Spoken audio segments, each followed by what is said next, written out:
Okay, I'm going to read Internment by Samira Ahmed with permission from Little Brown Books for Young Readers.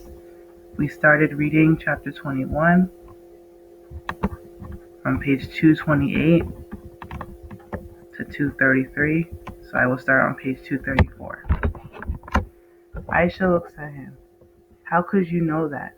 We only decided that among ourselves like 30 minutes ago. I heard Sohail talking about it to one of his friends as the crowd scattered. You're not being cautious enough. Not by a long shot. That won't end well. Trust me. We look at each other. Aisha shrugs. I guess he knows pretty much everything anyway. When Sohail sees the three of us arriving at the garden, he taps Nadim on the shoulder and says something to Nadia. They turn to face us. It's okay, I say. He's cool. Sohail looks at us. I don't know what you mean. I thought we were going to hang out. I didn't realize we had to do it under armed guard. Aisha puts her hand on Sohail's arm. It's fine. He knows. Sohail turns and kicks a rock, then watches it to sit. Then watches it sail toward the midway and roll to a stop, dust rising and settling in its wake. What are you two thinking? He's the enemy. He's a guard.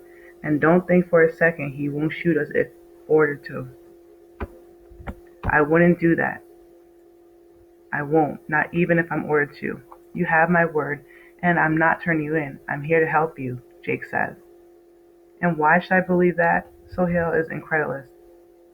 He should be. He's being smart. Because he's telling the truth, I say. He saved David and me. He took another story I wrote and hid it before the director could find it on us, and he gave it to that blog. He put himself on the line for us. So yeah, I'm saying we can trust him.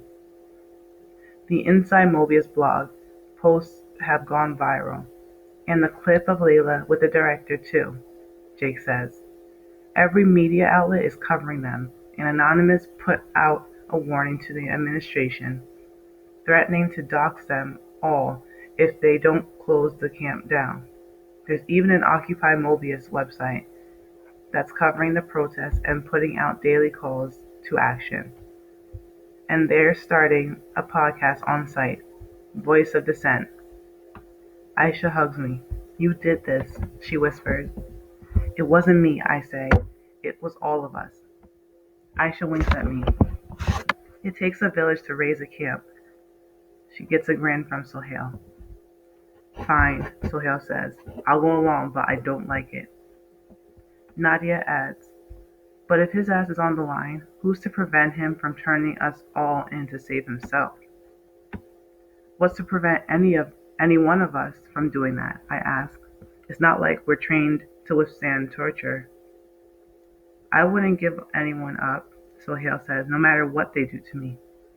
Nadim, who is maybe a couple years older than Sohail and also plays soccer with the little kids on the midway, puts his hand on Sohail's shoulder and says, listen, man, you're my brother, and I believe you mean that, but torture? No. None of us can hold up anything serious. Didn't you read about what they did to those guys at Guantanamo? I won't turn you in, any of you. And I have SERE training, Jake says. We look at him. I shrug and raise my palms. I don't think any of us knows what that means. I say. Survival, evasion, resistance, escape. Jake speaks in short clips. I can imagine him barking those words in response to an order. So that means you won't give in to torture? Nadia asks and crosses her arms. There's no guarantee.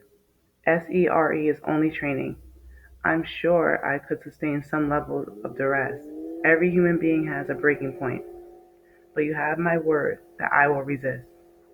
I look in Jake's eyes and see that he means it. He believes his own words. And I'm glad he does. He has to. But even he can't know the truth of what could happen. What he could endure, what he would confess. If things got bad enough, Human beings are capable of so many wondrous things, but there's no limit to the horrible things we do to one another. I shudder. Honestly, torture is not an idea I want to think about. The word alone makes my stomach queasy, and if I imagine too much, I'm afraid I won't do what needs to be done. That's great for you, man, Sohail says, but you've gone along this whole time.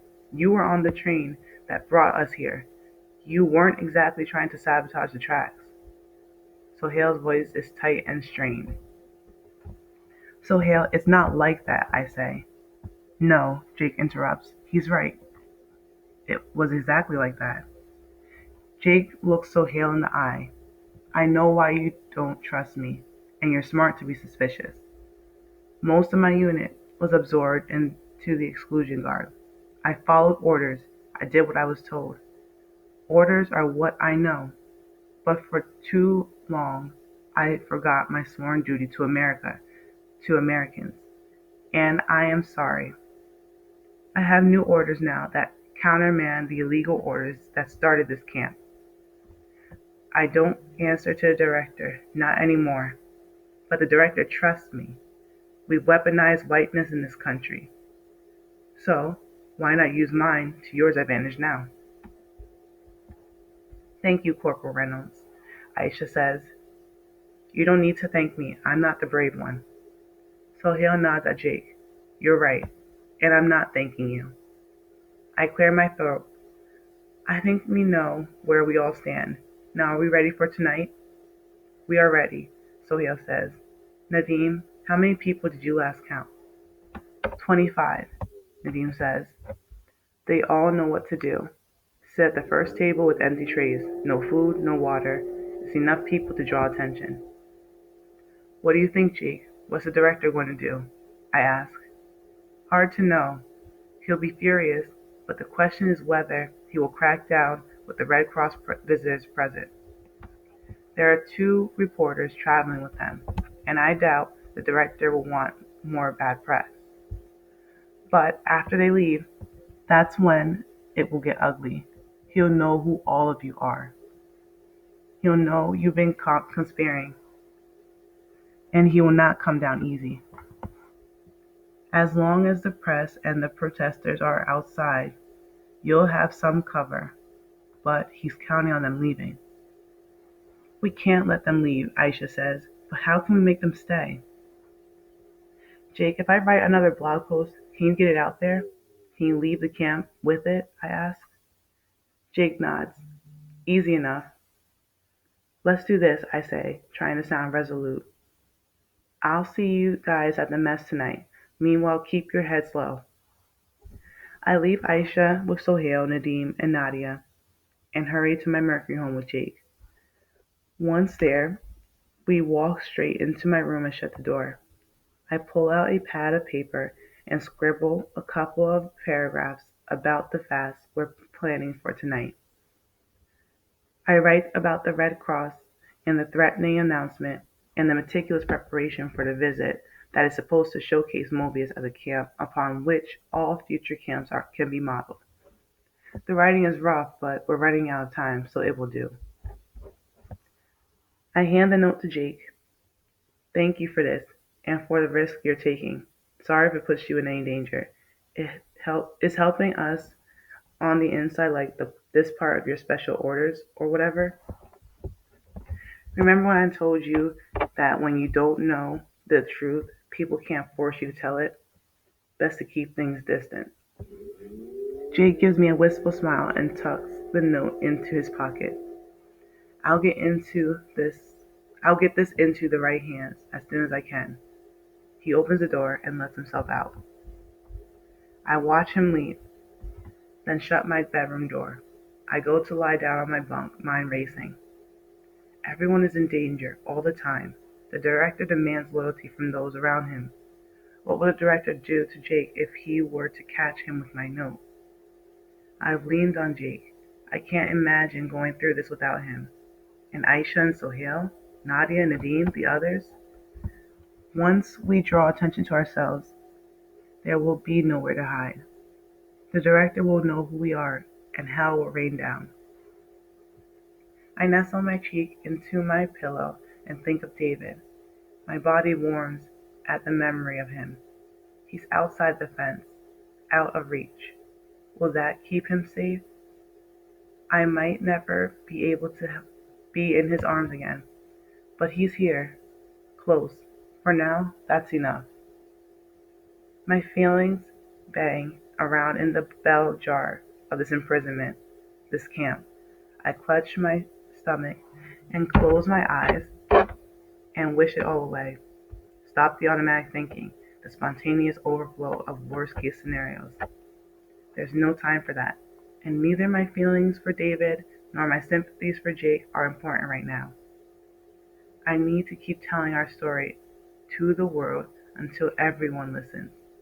I can't afford to be distracted. The fastest tonight, people can get hurt. One of those people could be me. Alright, y'all, so that's the end of chapter 21 of Internment by Samira Ahmed. And I'm reading this with permission from Little Brown Books for young readers. Thank you.